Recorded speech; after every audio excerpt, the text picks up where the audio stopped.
On Hulu, I caught the 2011 movie Paris at Midnight. Before I really get into this review, I just want to announce a few things. Would you guys be pissed if I don't edit these at all? Like, I have been uploading them straight to YouTube, but then I go in after the fact and try to use YouTube's mediocre at best editing system to trim a few seconds off the front and beginning. Beginning and end. Would you be okay if I just upload these straight in? Because it would save me a lot of time, and it's not like a lot of people are watching these. So anyways, I was also working on an Owen Wilson impression.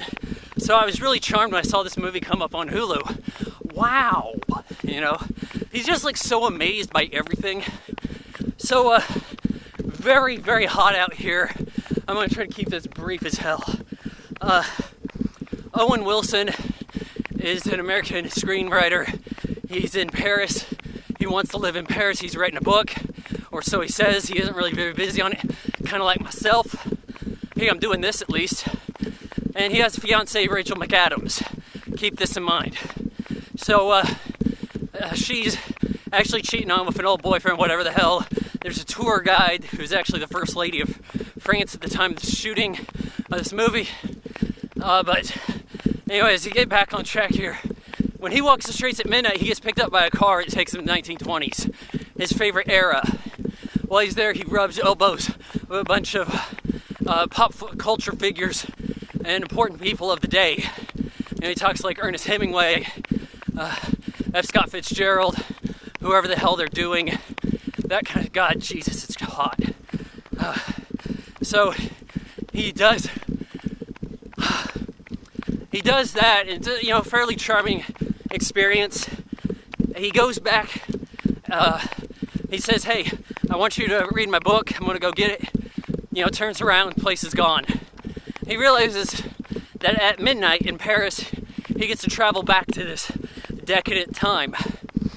He hooks up with Marion Cotillard, or at least a little, wine and dine a little bit. She's interested in like the turn of the century, so she wants to go back further.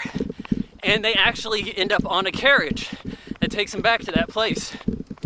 And in reality, he starts to see that she wants to stay there, and he's like, no, I have a real life I have to get back to. Heads back to modern times. There's this girl who's selling like Cole Porter records. He's charmed by her. Bond's main chick in Spectre. And he finds out Rachel McAdams has been cheating on him, or at least calls her on it. Keep in mind, Rachel McAdams, she's been in almost as many movies about time travel as Arnold Schwarzenegger. It's pretty bizarre. She's been in at least more individual series. So, Jesus, this is so hot, guys. My brain is melting. Owen Wilson skips out and going to the 20s, is walking a different area of Paris, and he comes across the record sales lady. And what convenient timing, because now they get to hit it off. And I'm thinking, this is a fairly charming movie, but there isn't a whole lot memorable about it. I do like the concept, the general screenplay, the execution's good. I wouldn't necessarily call this great. It's not really that thought-provoking, but a nice little twist on time travel.